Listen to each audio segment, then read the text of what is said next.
Bueno, muy buenos días a todos, estudiantes y demás miembros de la universidad que se conectan a esta asamblea estudiantil del tercer cuatrimestre de 2022. Quiero presentarles y darle la bienvenida a Manuel Martínez Torán, de cariño le decimos Manolo. Manolo, muchísimas gracias por acompañarnos el día de hoy. Manolo nos ha preparado una conferencia en la que nos va a hablar de cómo todo el tema de la experiencia o diseñar esas experiencias, pues se vuelve un tema absolutamente estratégico en los negocios, tanto en el desarrollo de las ideas que se vayan haciendo, como en el planteamiento de la innovación dentro de los negocios, ¿no? Entonces, Manolo, muchas gracias por acompañarnos hoy y estamos en tus manos. Oye, pues gracias, Emilio. Gracias a los que os habéis conectado para esta charla. Bueno, como os ha comentado Emilio, pues voy a tratar de dar una charla relacionada con el tema del diseño de experiencias, que es un tema muy interesante, sobre todo en ámbitos que están relacionados en tres áreas para mí fundamentales. Una es el área, lógicamente, de los negocios, porque fundamentalmente muchos de los aspectos que, que voy a mencionar de una forma muy rápida, muy de pincelada, pues están orientadas, lógicamente, a que estos nuevos modelos de negocios atraviesen por el ámbito de las experiencias. Al final tenemos unos clientes, tenemos unos usuarios que lógicamente pues tenemos que atender y que lógicamente pues se ven pues pasados por una serie de situaciones que van desde la compra o que van desde el hecho de la adquisición de un servicio, de un producto, por el cual pues pasan por una serie de situaciones, llamémosle placenteras o emocionales, que de alguna forma pues tenemos que tener muy en cuenta. Otro aspecto también muy importante es el que está relacionado con los aspectos tecnológicos, evidentemente los interfaces, que cada vez con los que nos conectamos y las aplicaciones, pues lógicamente tienen vencida toda situación si tenemos muy en cuenta esa experiencia, y por eso pues el UX, ¿no? Es decir, el diseño de experiencias es cada vez también más importante. Y luego, pues por el aspecto de alguna forma que también está relacionado con el tema de diseño de servicios. Es decir, hay una clara relación uy, ahí hay un sonidito. Una clara relación entre cómo diseñamos esos servicios a través un poco del filtro de tener en cuenta las experiencias que van a pasar los usuarios por ahí. Con lo cual, a lo mejor hay algunas de las cosas que voy a comentar que están, que a lo mejor tenéis conocidas, algunas de las especialidades que, que trabajáis ahí o que estáis aprendiendo dentro de Veritas, con lo cual, disculparme un poquito si se repite algún aspecto, pero creo que es interesante pues, que al menos aparezcan, digamos, ahí perfiladas y las veáis coherentemente relacionadas. Vamos a pasar a la presentación que tengo de apoyo. Bueno, yo no lo he comentado un poco por encima, Emilio, pero me hago una presentación así muy rápida. Soy profesor de la Universidad Politécnica de Valencia. En la Universidad Politécnica pues, imparto docencia en la carrera de diseño industrial. En un principio pues, me doctoré ya hace muchos años, no voy a decir cuántos, pero bueno, ya desde hace más de 30 años pues soy doctor y bueno, pues eso que implica en cuanto a lo que es la relación con el mundo de las empresas, la adopción de determinado tipo de proyectos. En estos momentos pues pongo bastante el foco en proyectos sociales. Y bueno, pues me une muchísimo la relación con distintos países hispanoamericanos, muchas universidades de allí. Precisamente, pues, y lo conoce bastante bien Emilio en este tema, lo que está relacionado con el ámbito de la innovación y de la relación o de la simbiosis de esa relación entre diseño e innovación, o cómo el diseño aporta muchas fuentes de innovación importantes. Una de ellas, que es la que me llevó en 2018 a realizar una estancia precisamente en Chile, fue precisamente estos temas que están relacionados con la importancia de los valores emocionales en las experiencias de usuarios en dos ámbitos que trabajamos en el ámbito de Chile, ¿no?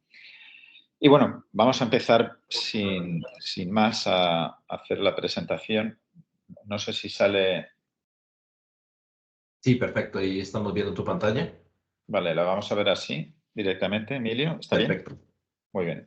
Bueno, como hacía la presentación, la introducción, Emilio, he titulado esta charla de hoy como Diseño de experiencia es una oportunidad estratégica para los negocios. Eh, ¿Quién me va a dar o quién nos va a dar un poco el marco de esta charla? Pues siempre buscamos citas alrededor de este tema. Yo creo que si no conocíais esta cita de Steve Jobs, creo que es interesante apuntársela. Es verdad que este aspecto no solamente lo aporta Steve Jobs, lo aportan también otros gerentes, otros CEOs, otros dueños de empresas, pero vamos, un aspecto que de alguna forma en estos momentos constituye un valor para diferenciarse, un valor para alcanzar unos éxitos o cuotas de mercado es precisamente estar cerca de los clientes. ¿Y cómo dice Steve Jobs que se hace esto? Pues dice algo que sea tan cerca que seas tú el que les diga lo que necesitan y mucho antes de que ellos se den cuenta de que lo necesitan. Este aspecto de estar cerca de los usuarios, cerca de los clientes, es quizás el que de alguna forma nos sienta las bases de plantear cómo conocer al usuario y qué experiencias interesa que puedan tener en cuenta. Fijaros, lo que está diciendo Steve Jobs es que además sea mucho antes de lo que ellos se den cuenta, con lo cual el diseño de experiencias ya está anticipándonos la idea de que nosotros somos los que tenemos que estar preparando esas experiencias, conociendo muy bien el cómo respiran, el cómo sienten, el cómo hacen las cosas, ¿no? Dentro de una base de lo que sería el diseño de servicios, creo que uno de esos objetivos de lo que es conseguir el diseño de experiencias pasa por entender que el origen o la base de todo esto está fundamentalmente en comprender al cliente. Y hoy en día, comprender al cliente no solo es exclusivamente tener un dato de marketing o de información marketingiana, se trata de empatizar, se trata de conocer en profundidad muchos más aspectos de lo que son simplemente el dato numérico, el dato estadístico, el dato cuantitativo.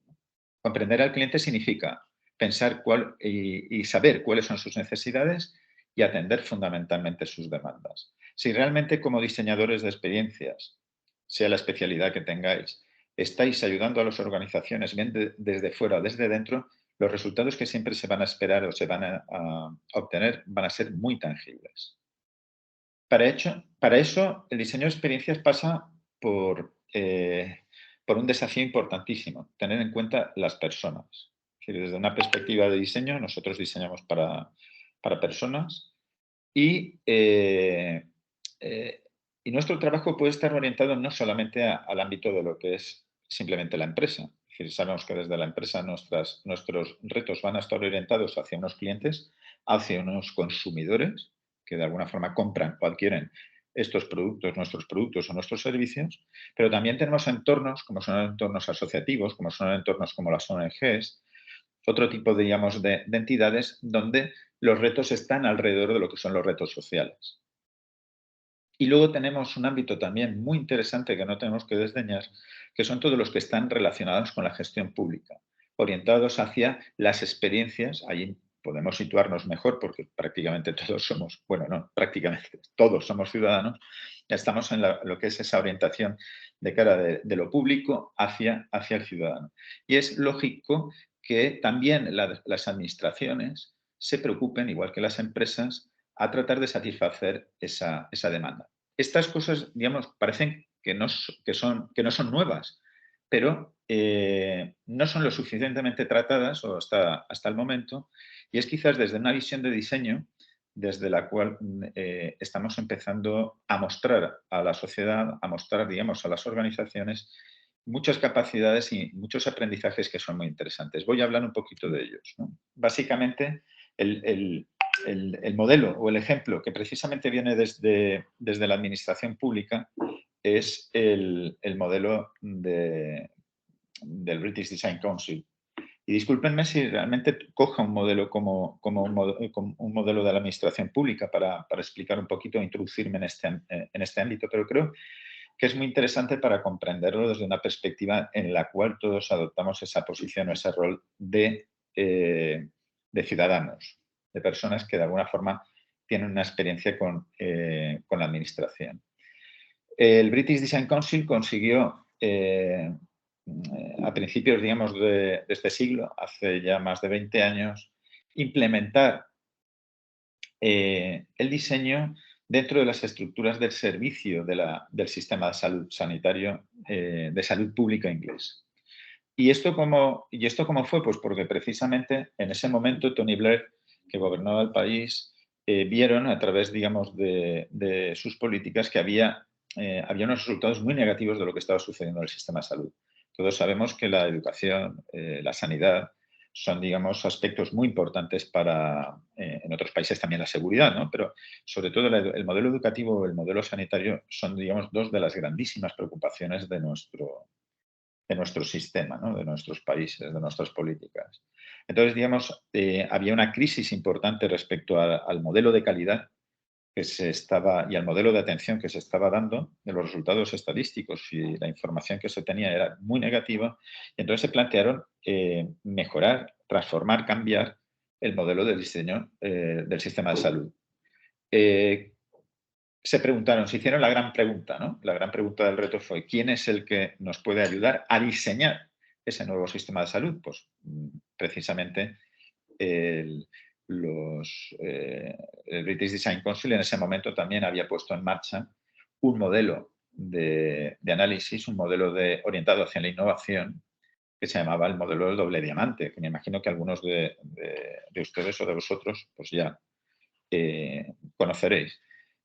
Pues bueno, pusieron en marcha este modelo, empezaron a trabajar con distintas escalas o niveles del sistema de salud y todas estaban orientadas no a tener ese sistema, llamémosle de calidad, entre comillas, pensando solamente en el registro de los trabajadores, pensando no solamente en el registro de los trabajadores sanitarios, sino también del contexto en el que un hospital se mueve, que van desde la señora que limpia hasta aquellos que gestionan el propio servicio sin ser personal de salud, también aquellos que de alguna forma forman parte complementaria del servicio, como son todos los servicios, como pueda ser un fisioterapeuta, un trabajador social, etcétera, pero con una orientación clara hacia el ciudadano, en este caso fundamentalmente el paciente. Y eso en todos los niveles, digamos, de una escala, como pueda ser un sistema primario o un sistema, digamos, hospitalario con cirugía, ¿no? Tanto un sistema, digamos, asistencial en todo el proceso de un problema oncológico como de pensar en una asistencia, digamos, donde hay que pasar pues, por distinto tipo de tecnologías, ¿no? Aquí, por ejemplo, tenéis en esta imagen un ejemplo de cómo se consiguió transformar todo ese proceso. Esto es un centro de atención ambulatoria dentro de un hospital y la sala de espera ni tiene ya que ver con una sala de espera convencional, como conocemos todos, ni el espacio, digamos, llamémosle de trabajo, de atención al paciente por parte, digamos, del personal médico, del personal sanitario, ya no es o no tiene la misma configuración que habitualmente conocemos. ¿Esto por qué se produce? Pues por un proceso de transformación que sucede en el sistema de salud desde el año 2004 hasta la actualidad, porque es un proceso permanente de análisis y estudio de las experiencias por parte de quienes están diseñando esos servicios, que no son ya en estos momentos diseñadores, sino que son precisamente las mismas estructuras las que autogestionan esos propios procesos de diseño.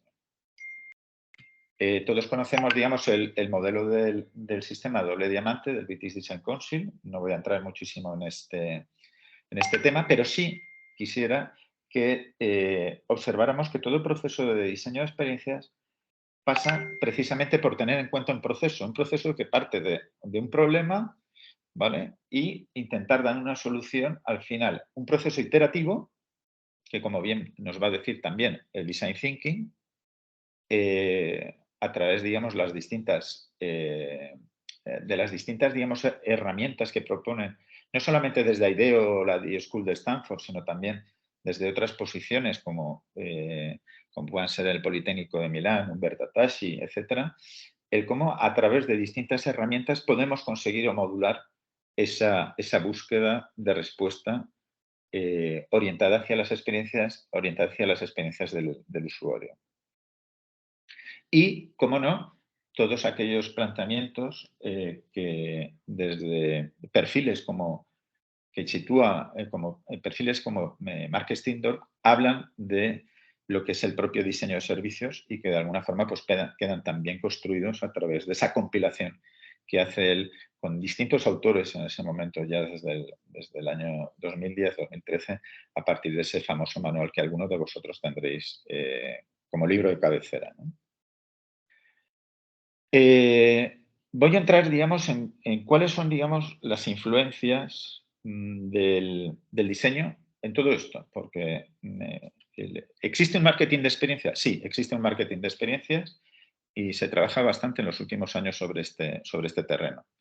Hay mucho autor, además, en lengua portuguesa en este campo, y también hay muchos registros que están relacionados con un ámbito que interesa también a países como los nuestros, como es el ámbito del turismo. Pero más allá, digamos, de ese marketing de experiencias, es importante que hablemos, también hay una economía de experiencias, ahora también hablaré de esto. Es importante que tengamos en cuenta cuáles son esas visiones del diseño y lo que están aportando o han podido aportar un poco históricamente. Desde un punto de vista, digamos así, de pincelada, hablar de la semántica de producto, hablar del user experience, del UX, y del diseño emocional.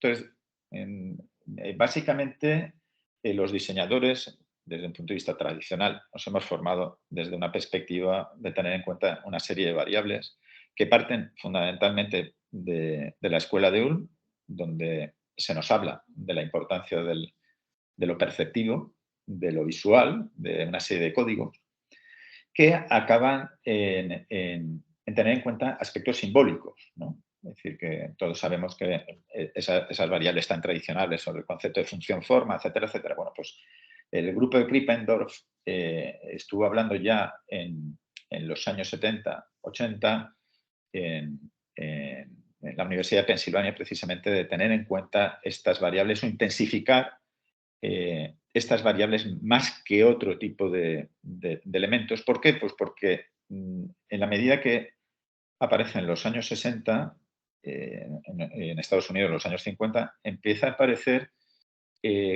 un desarrollo del consumo muy grande.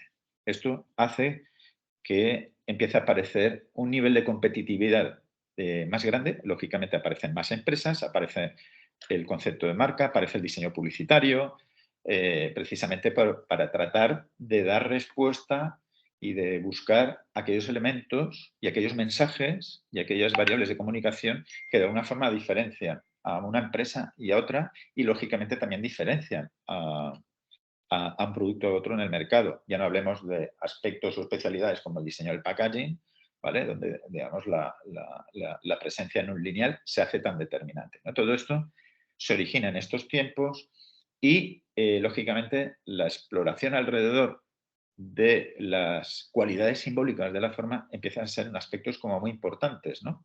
¿Por qué? Porque lo que tratan es de analizar el pensamiento, la percepción, los referentes, aquellos aspectos que de alguna forma desde una perspectiva del consumidor el diseñador tiene que empezar a tener en cuenta, ¿no? Pues entonces Kippendorf y todo su equipo en aquel momento pues ya son gente que empiezan a reflexionar en estos aspectos y tratan de transmitir al diseño industrial, a la ingeniería de diseño, este tipo de cuestiones que hasta ese momento no habían estado lo suficientemente explotadas o integradas en un proceso de decisiones respecto a un producto. ¿Quién hace que estos valores de preocuparnos sobre los clientes, sobre los usuarios sean más importantes? Pues voy a volver a referenciar a Steve Jobs. Pasamos de unos años 70-80 a unos años 90, donde hay un proceso bastante revolucionario, ¿no? Es decir, que es precisamente la introducción de la tecnología en nuestras vidas, ¿no? Sobre todo hasta esos momentos, no voy a hablar, ahora luego hablaremos del teléfono, pero sí de lo que es la introducción de la informática, llamémosle doméstica, y empieza a haber una preocupación importante porque hay aspectos como tecnológicos de los productos que en ese momento nos podían rodear en casa, que empiezan a evidenciar que no tienen la respuesta que esperaba el diseño industrial, la industria, la empresa, la ingeniería, respecto a las soluciones que se estaban dando. Esto eran situaciones que se daban, o sea, decir que me imagino que sois demasiado jóvenes como para acordaros de lo que era un sistema VHS de vídeo, pero vamos, básicamente los mandos que, por ejemplo, y los aparatos que en aquel momento se estaban produciendo ya en los años 80, finales de los 80, eran aparatos muy complejos. O sea, eran aparatos que están más pensados desde una perspectiva de un profesional del ámbito audiovisual que consiguiera resolver muchas cosas que realmente de una persona que lo que quisiera era meter una cinta y ver una película. Y ya está, nada más que eso.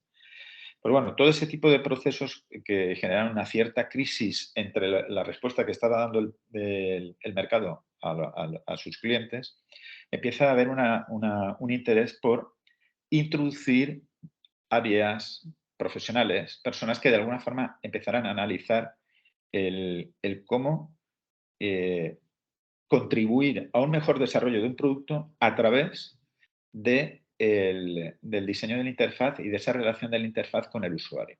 Entonces, digamos, la primera empresa que introduce un departamento UX, o sea, el concepto de User Experience, y más concretamente el User Experience Architect, fue en Apple. Y el primer director que realmente yo creo que fue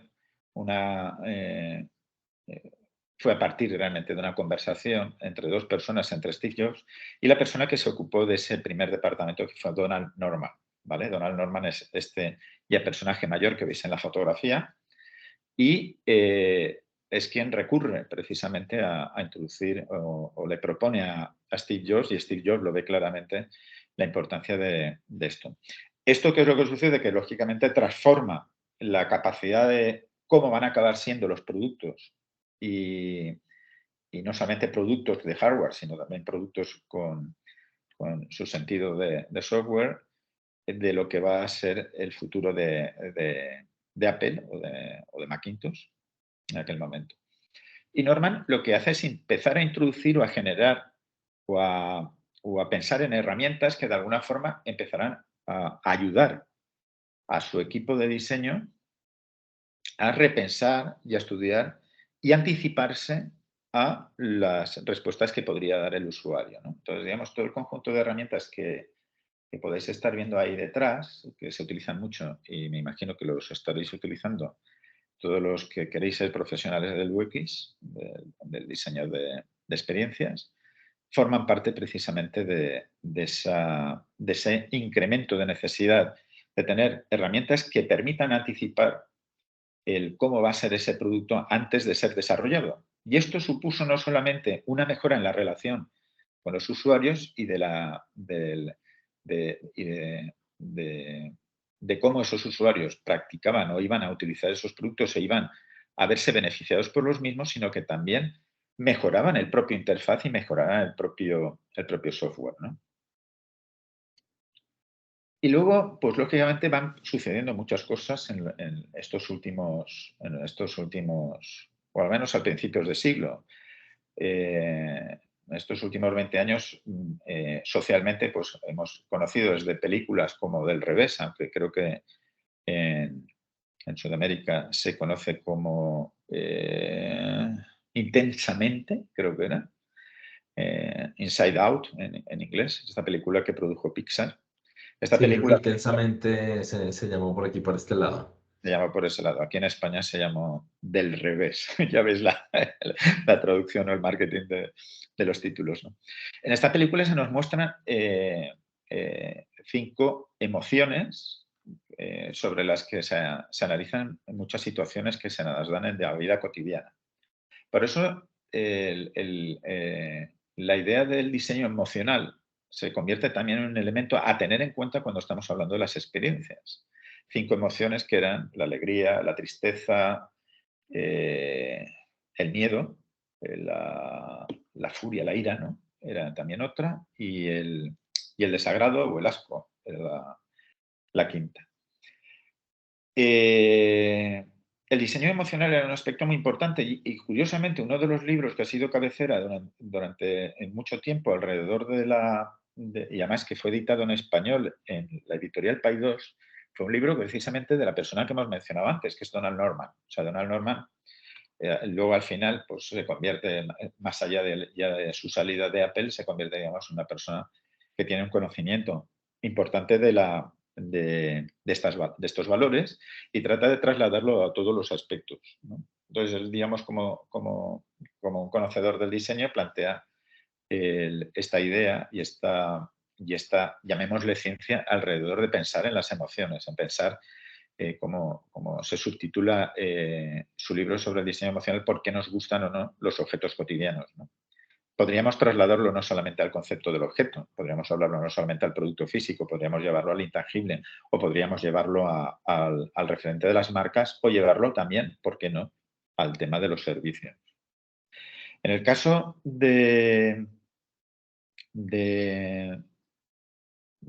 de los aspectos psicológicos de las emociones, a mí me gustaría referenciar a alguien como Paul Ekman. Paul Ekman, que es un psicólogo que en su momento ha sido declarado como uno de los psicólogos más importantes del siglo XX. Todavía vive, es profesor jubilado de la Universidad de California y este hombre fue el que de alguna forma ya en los años 90 trató de clasificar y de evidenciar que no solamente existían las emociones básicas, ¿no?, que de alguna forma podemos pensar como pensando en los emoticonos, ¿no? Él empezó a hablar él publicó un artículo, bueno, una publicación, no sé si era capítulo de libro o de revista, que se trató, que se denominó El rostro de las 6 emociones, ¿no? Entonces, digamos, amplía un poco el rango de las emociones que vemos ahí de la película Pixar. Y a partir de un artículo que se tituló Facial Expressions and Emotion, emociones y expresiones faciales, él empezó ya, digamos, a tratar de profundizar en la clasificación psicológica de las variables emocionales. Y este es un ámbito que está muy relacionado con el tema del diseño de las experiencias, porque de alguna forma va regulando que las actitudes de respuesta o de respuesta emocional frente a las cosas, pues tienen un abanico de respuesta bastante amplio, tan amplio, digamos, prácticamente como las actitudes que cada uno pues, da respecto a aquello que recibe, ¿no?, aquello bueno, positivo, negativo que recibe, ¿no? En todo esto también, bueno, ahí es la imagen esa que hay ahí de su derecha, es de Human Face. Esto fue una serie de documentales que se hicieron de la BBC. Creo que alguno de ellos se puede ver en YouTube, o si no todos. Y precisamente Paul Ekman fue uno de los asesores y creo que uno de los protagonistas de una de estos documentales que hizo la BBC. Y luego hay otro aspecto muy importante, que todo esto también viene a dar forma en el año 2011 ya podemos llamarle una ciencia alrededor del diseño, que fue y que es el diseño positivo, ¿vale? Una de las personas más interesantes que pueden ustedes seguir en cuanto a textos, investigaciones, es a Peter Desmet, ¿vale? Y Peter Desmet pone en marcha en la Universidad de Delft, en la Escuela de Diseño de Delft, pone el Delft Institute of Positive Design en el año 2011. Es decir, que ya empieza a haber un interés por parte, digamos, del diseño, de tratar también de investigar, no solamente desde una perspectiva profesional como la que estábamos viendo, sino también de investigar sobre qué es lo que pueda estar sucediendo, sobre las percepciones y cómo generar herramientas que nos faciliten y nos permitan diseñar mejor, orientadas a dar un buen resultado, ¿no? El diseño positivo, que es, no voy a hablar mucho de él, pero también está muy relacionado con esto, lo que trata es de ver las experiencias de los usuarios sean bien placenteras o bien sean significativas, ¿no? Y ellos han planteado una metodología que es la metodología de innovación centrada en el bienestar humano. ¿De acuerdo? Sobre esto hay mucha literatura, como dejo como pincelada, pues espero que puedan seguir también sobre esta línea alguno de ustedes trabajando. Volviendo un poquito a la historia, yo creo que es muy interesante hablar de Walt Disney, ¿vale? Y con esto, digamos, clarificar un poco el discurso sobre las experiencias. Walt Disney no solamente lo conocemos como aquel que en nuestra niñez, ¿no? En nuestra vida de infancia ha dado, nos ha transmitido la necesidad de satisfacer, digamos, nuestras necesidades, digamos, de ocio, de satisfacción, de gusto alrededor de lo que son sus dibujos, sus personajes, etcétera, etcétera, sino que también Walt Disney era, yo creo que sigue siendo uno de los empresarios, y creo que tendría que escribirse más alrededor del promotor precisamente de esto que estamos hablando. Él estuvo toda su vida más allá de lo que es empezar dibujando y luego dirigiendo un equipo de producción, luego dirigiendo todo lo que fue su empresa, no solamente en el ámbito, digamos, audiovisual, sino también en el ámbito de las experiencias a través de los parques, de sus grandes parques temáticos, ¿no? Sobre todo el gran parque de Walt Disney en Estados Unidos, luego posteriormente su sociedad, cuando ya él murió, luego en Europa con la formación de Walt Disney en París. Y tal, pero fue un hombre que se preocupó en plantear la idea de buscar las experiencias. Tanto es así que ya él, en los años 60, en su momento ya de su último momento vital, planteó el concepto de Epcot. Epcot iba a ser, se empezó a construir, pero no se llegó a terminar. Luego, cuando falleció, no le dieron la continuidad ambiciosa que él tenía. Él está presentando allí en esa foto precisamente el plano de su proyecto. La idea de Epcot era unir toda la transformación tecnológica que ya se estaba produciendo, informática, electrónica, etcétera, etcétera, en lo que era la industria norteamericana. Piensen que la industria norteamericana fue una industria que no sufrió como sufrió la europea o la japonesa la guerra, con lo cual, digamos, sus procesos de avance pues estaban hasta ese momento, pues lógicamente, mucho más desarrollados.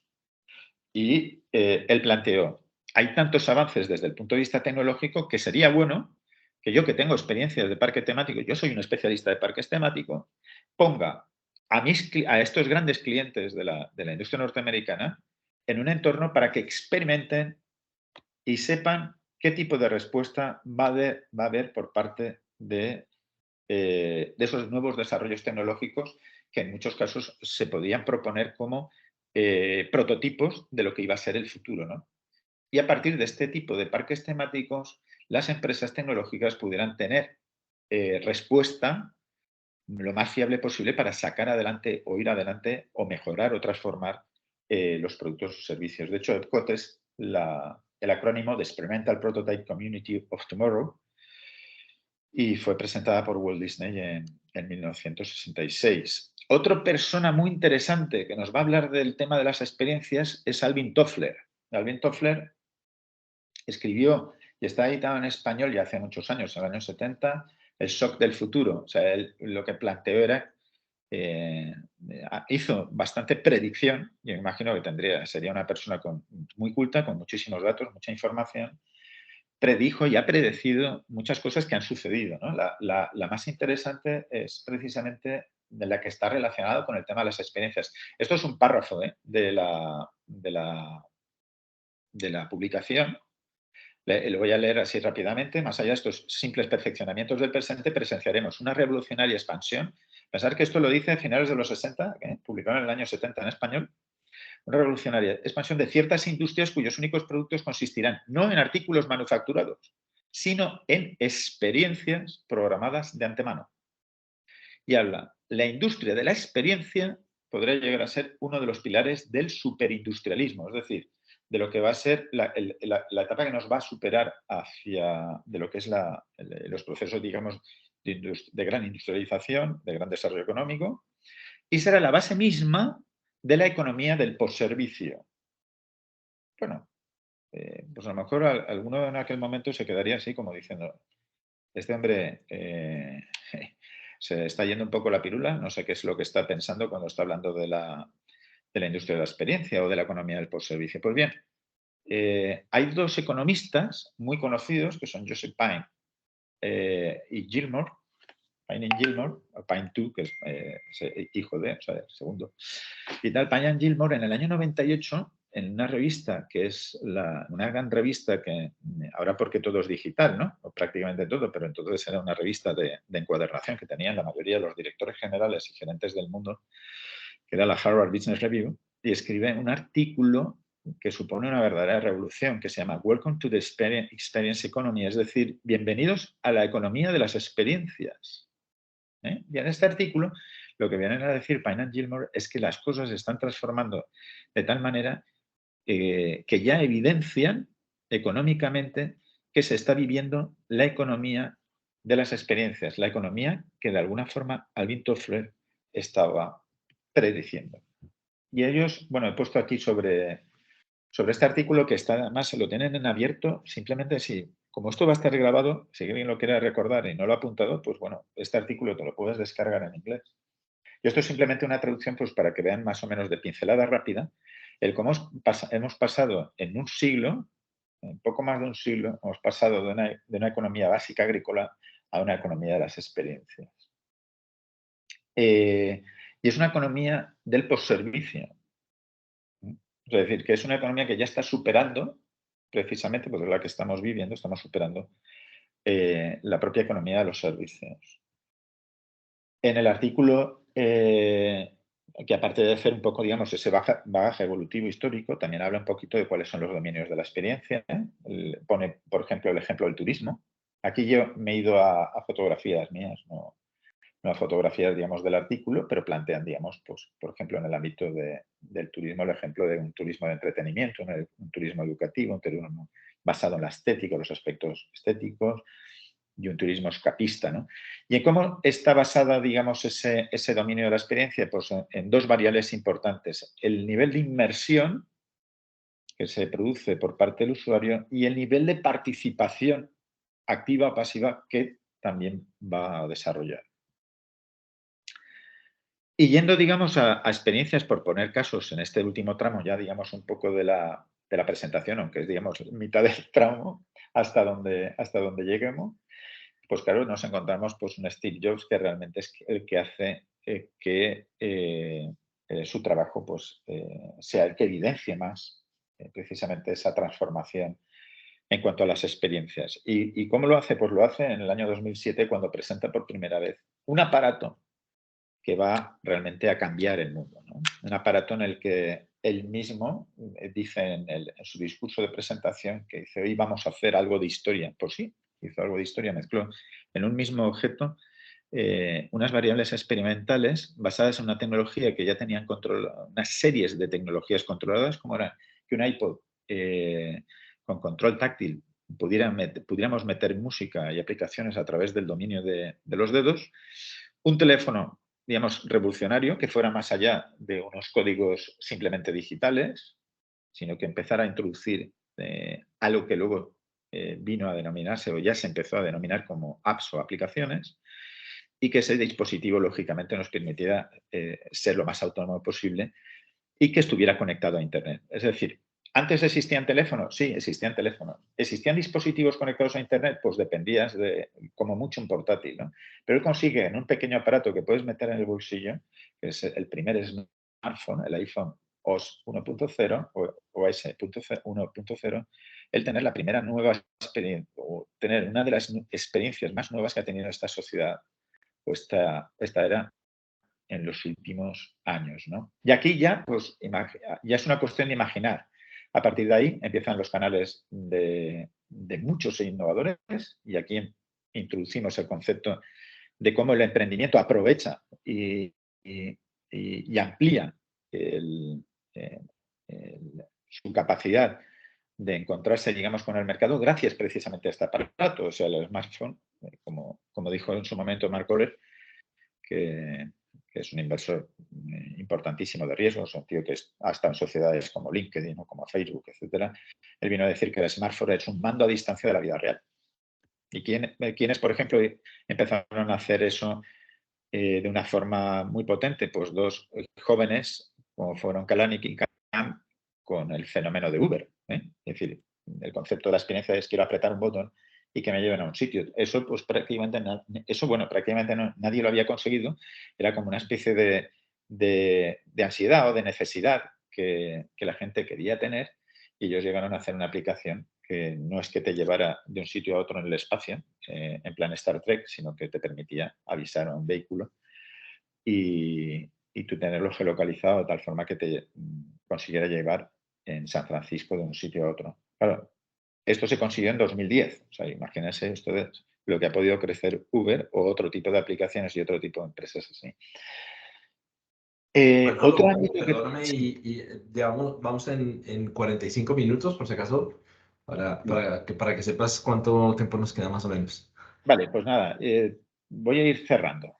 Temas importantes donde podemos extraer mucha información, por ejemplo, es el mundo de los chefs. El mundo de la cocina ha dado o ha aportado muchos aspectos relacionados con el mundo de las experiencias y ha creado dinámicas que han permitido ser muy competitivas y muy deseadas por la gente. Alguien como Fran Adrià dice, la cocina es un lenguaje mediante el cual se pueden expresar, y habla de muchísimos aspectos.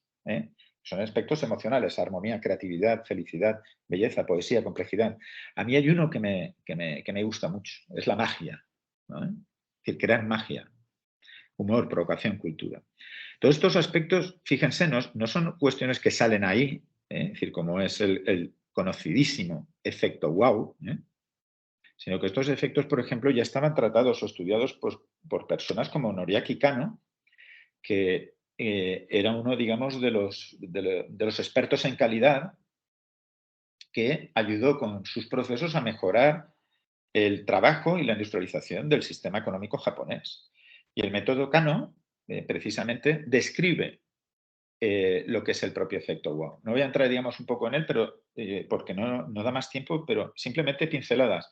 Es un método que está basado en el desarrollo de producto y está basado en la satisfacción del cliente. Y esto ya lo tenía en los años 80, claro, el señor Kano. Experiencias.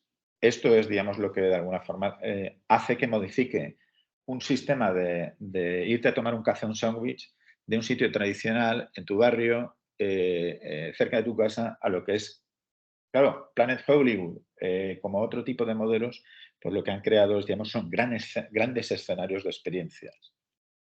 El concepto del pop-up, ¿no? Es decir, cómo el pop-up se instala desde el año 2003, el primero por Wacom, de tiendas temporales o de corto plazo, precisamente utilizadas por las empresas para hacer acciones basadas en lo que es, o que he denominado antes como marketing experiencial, ¿no? Aquí, pues, se crean conocimiento de marcas, se lanzan nuevos productos y cambia la forma en que se busca la experiencia del cliente, se busca la obtención de una respuesta, se prototipa esa experiencia de tal forma que la empresa obtenga respuestas para poder seguir adelante, para poder invertir, etcétera, etcétera, ¿no?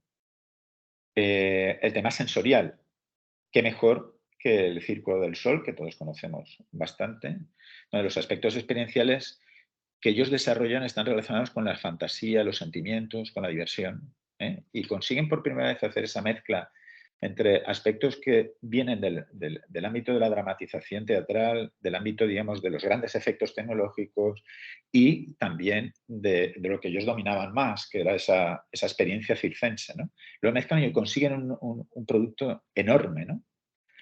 Todo lo que están consiguiendo muchas startups en los últimos años, ¿no? Mencionábamos antes las grandes. Aquí en Europa, Frédéric Marcellin consigue en el 2006 sacar una aplicación como BlaBlaCar que está muy relacionada con lo que es la vida emergente de la gente joven, ¿vale? Tener en cuenta esos estilos de vida pues hacen precisamente que conozcamos cuáles, digamos, son las experiencias de los más jóvenes o de aquellos grupos de interés que nosotros tenemos en los que introducirnos. Pensar que en el futuro más próximo, siempre pongo el ejemplo de Resnick en el MIT, ¿no? Es decir, Scratch es una herramienta en donde los niños están aprendiendo a programar. Es decir, hay que pensar que pronto vamos a tener una generación que completamente va a moverse bajo el lenguaje de la programación. Lo que ha representado en el mundo del turismo, el cambio y la transformación de hacer turismo, con aplicaciones, sobre todo la más potente de Airbnb, ¿no? Está relacionada fundamentalmente con el atractivo de la experiencia, de no tener una experiencia artificial como se produce en los hoteles, en los resorts, ¿no? Y se consiguen con 500 personas, no se consiguen con, digamos, con un grupo empresarial o industrial de más de 10.000 o 15.000 personas, ¿no? Sephora, no sé si lo conocéis, esto en Costa Rica, ¿no? Es decir, esta corporación que está basada en la compra de maquillaje, ¿no?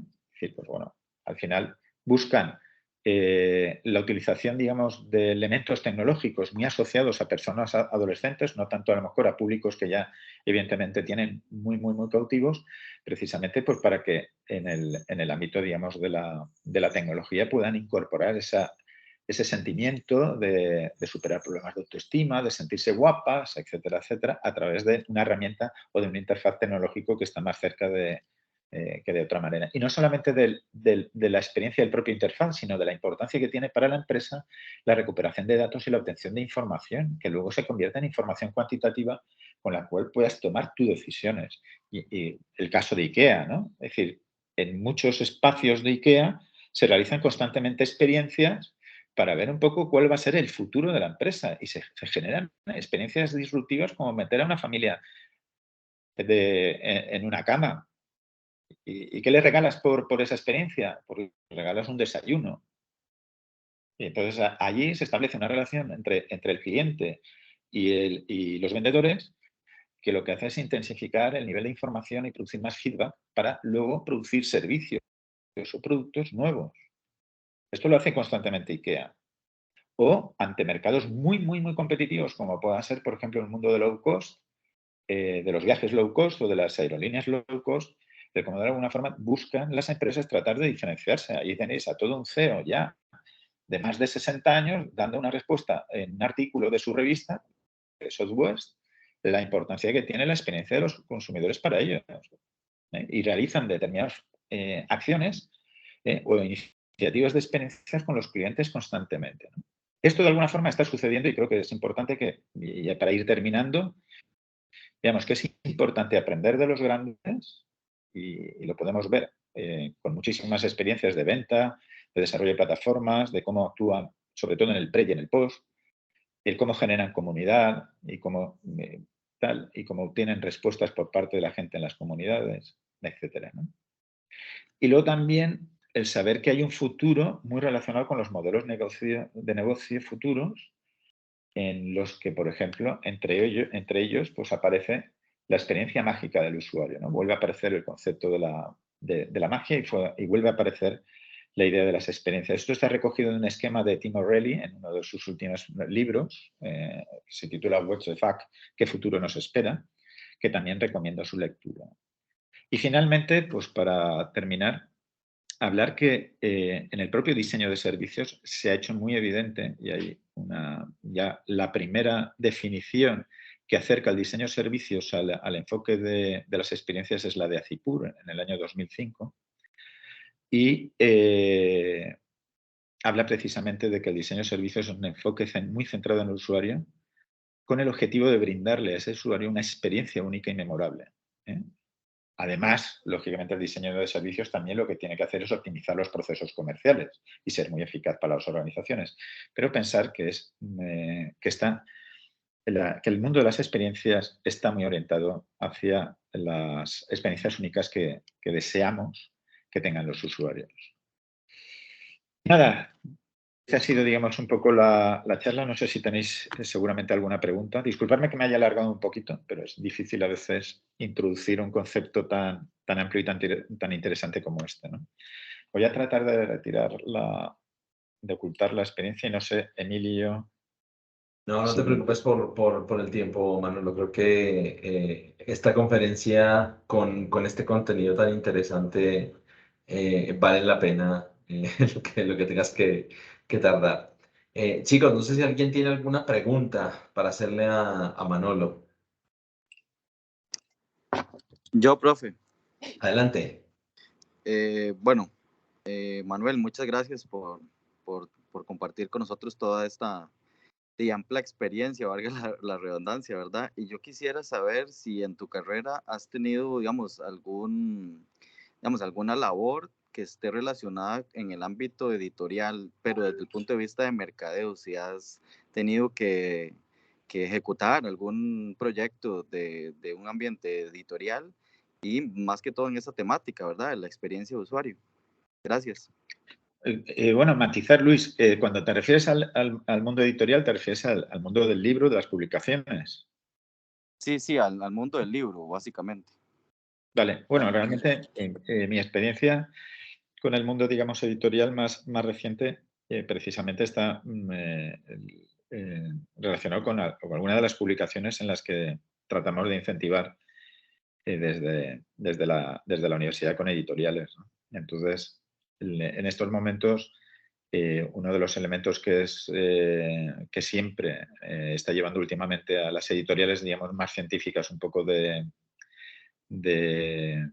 cabeza, es el manejo de los tiempos, ¿no?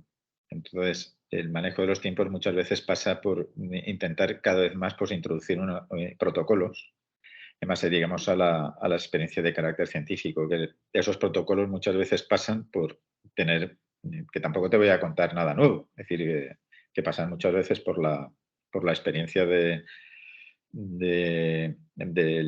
tener, si por ejemplo estás desarrollando un producto entre varios autores, plantear, digamos, la confluencia del estilo, que es un tema muy importante, la complementariedad de seleccionar, digamos, un autor u otro. Entonces, ese es un aspecto muy importante. Y luego, cada vez más, pues para las editoriales, el significado de trabajar para determinados tipos de públicos y tener una especialización es muy importante. Entonces, tratar de reconocer con el grado de conocimiento alrededor de las experiencias, como te he comentado, en ese ámbito, no conozco mucho, pero sí que es verdad que las editoriales cada vez es más significativo tanto el requerimiento de la experiencia de trabajar con sus autores y también el requerimiento de conocer cada vez más el público donde tienen que estar. En definitiva, es como el mundo de las películas, ¿no? Si tú te dedicas al sector audiovisual, ¿dónde quieres estar? No puedes estar abarcando todo. Entonces, ¿por qué? Pues porque abarcar todo te lleva a perder al final de eficacia. Entonces, si tú respondes a un tipo de cliente y a un tipo de usuario y dominas, digamos, ese territorio, pues esa eficacia va a estar muy, muy bien llevada por parte de la editorial. Y luego hay otros elementos que cada vez se están introduciendo más, ¿no? Es decir, lógicamente el factor tecnológico o el propio factor de la comercialización, ¿no? Es decir, el estar cada vez más en contacto con la gente. La tecnología nos tiene que no que separar, sino acercarnos más, ¿no? Entonces, digamos, si ese tipo de propuestas, como sería, digamos, las nuevas formas de llegar, donde el canal o estás muy cerca del canal, que te permite obtener mucha información, y luego el acercamiento que la tecnología te puede dar en relación a los datos, yo creo que son factores que son importantes a trabajar, ¿no? Porque siempre vas a tener una competencia ahí que, aunque no lo creas, va a aparecer y te puede hacer daño. No sé si te he contestado con lo que te estoy diciendo. Sí, a grandes rasgos sí. De hecho, entender este acercamiento por medio de una universidad y una parte como investigación también lleva mucho de esa relación, incluyendo también ahora, digamos, una temática en el mundo editorial, y perdón que meta la cuchara como por este lado, ¿verdad? Porque por ahí va mi proyecto de graduación, entonces quiero aprovechar y era más que todo como por ese lado. Y entendiendo el libro digital como el libro físico, ¿verdad? Que tiene sus nichos cautivos, ¿verdad? Y entonces dificultad que se hace en ocasiones o como que se crea esta pelea, esta guerra entre ambos y en realidad más bien se busca o lo ideal sería especializarse en una estrategia donde ambos puedan coexistir, ¿verdad? Pero sí, sí te entendí todo, muchas gracias. Es que fíjate, Luis, no solamente es el hecho de edición papel, edición digital, sino que son cosas en las que hay que tratar de profundizar más, ¿no? Entonces, si tú construyes una editorial o trabajas con una editorial, lo que tienes que hacer es velar para que sus productos y servicios sean cada vez más competitivos, ¿no?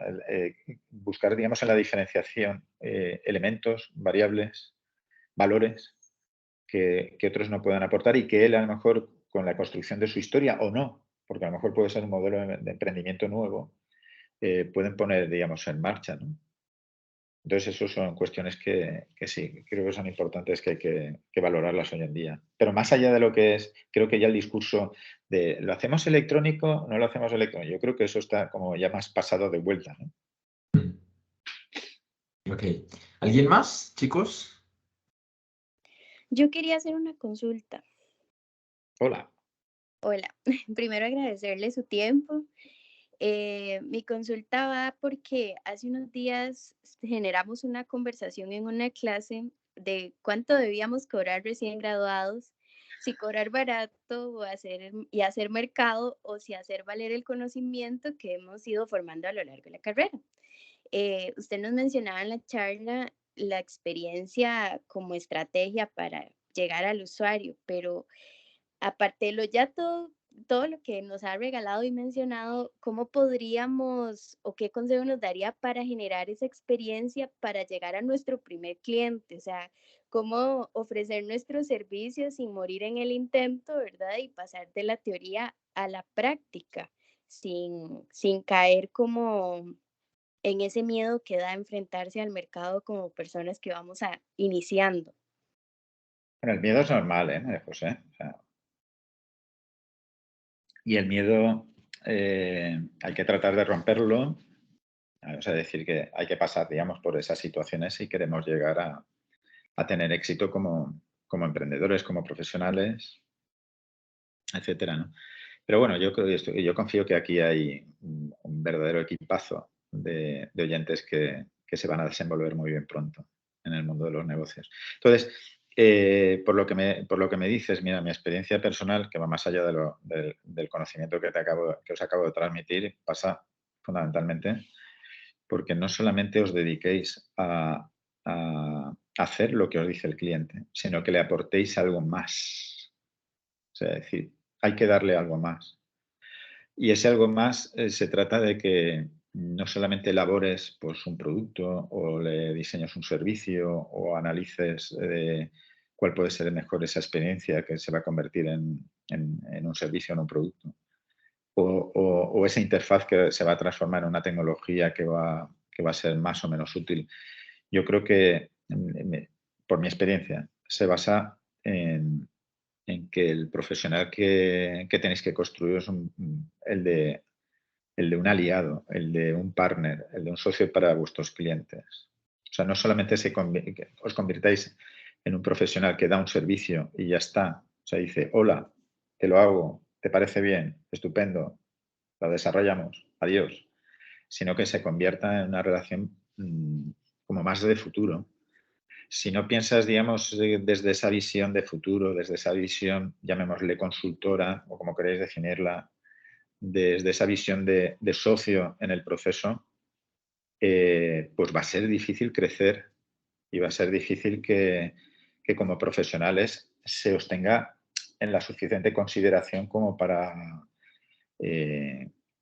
merecer el valor que tenéis. Lógicamente, el primer día no vas a poder pedir la tarifa que a lo mejor pide un profesional consolidado o una estrella de diseño, pero es si te pronuncias poco a poco en esa vía de acompañamiento de lo que realmente necesitan tus clientes, que va más allá incluso de lo que ellos pidan, es donde yo te aseguro el éxito.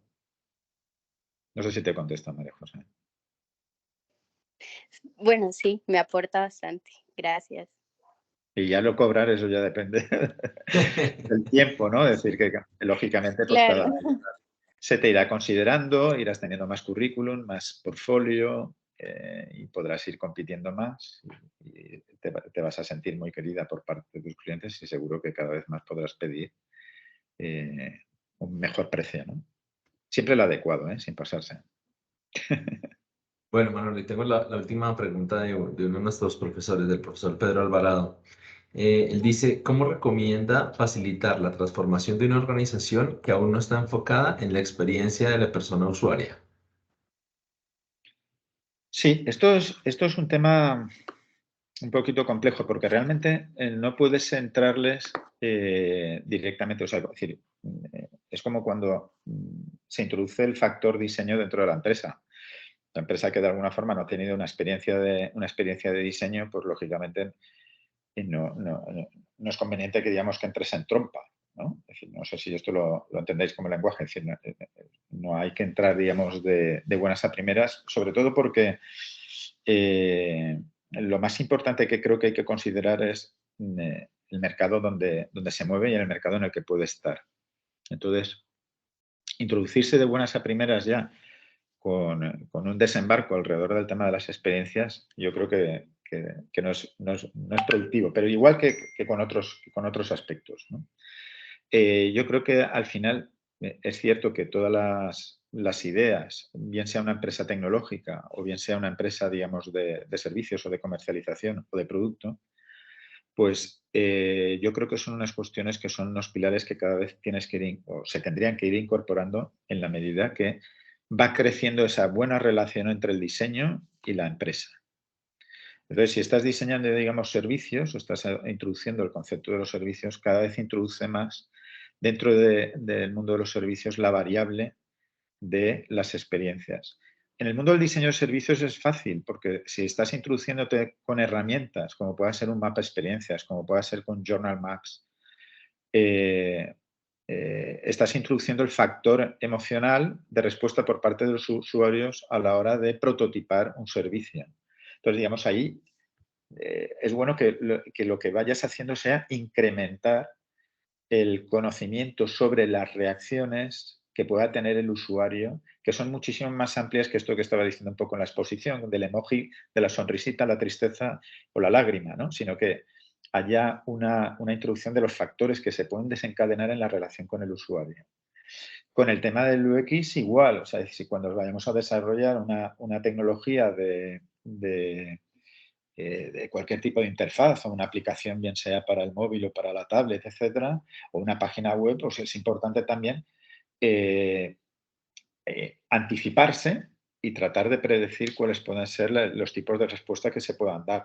Si es un modelo de diseño nuevo, o sea, se parte de cero, pues conviene prototiparlo y valorar esas experiencias. Si es un modelo de rediseño, conviene conocer cuáles han sido los tipos de respuesta que mi producto anterior se ha podido tener, ¿no?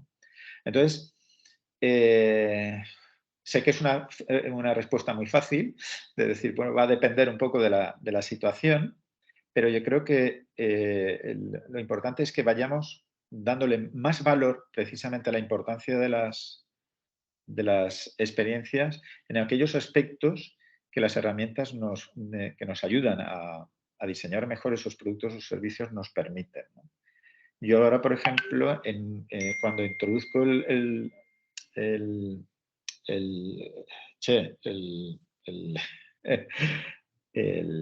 Customer Journey Map, por ejemplo, o introduzco el mapa de empatía como herramientas de favorecer, digamos, la introducción de la innovación y conocer mejor al usuario y cómo se produce su trayecto, etcétera. Cuando llega el momento, lo que me saco es una herramienta que tengo desarrollada, ¿no? De las 27 emociones que se puedan dar, ¿no? Y entonces se produce ahí una reflexión en el equipo sobre la respuesta que el consumidor, el cliente, el usuario pueda estar dando en cada uno de los inputs del proceso, ¿no? De relación con el producto, de relación con el proceso, con el servicio.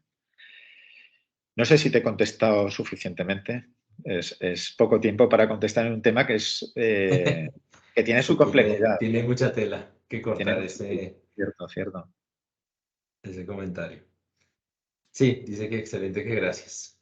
Bueno, Manolo, pues te agradezco enormemente tu tiempo, tu sabiduría, maestro. Muchísimas gracias por compartir todo tu conocimiento con nosotros el día de hoy. Y nada, nos quedarán ahora 10 minutitos para comentarle a los chicos un par de anuncios parroquiales de la asamblea. Pero agradecerte a ti este ratito que estuviste con nosotros y sobre todo tu generosidad con tu conocimiento.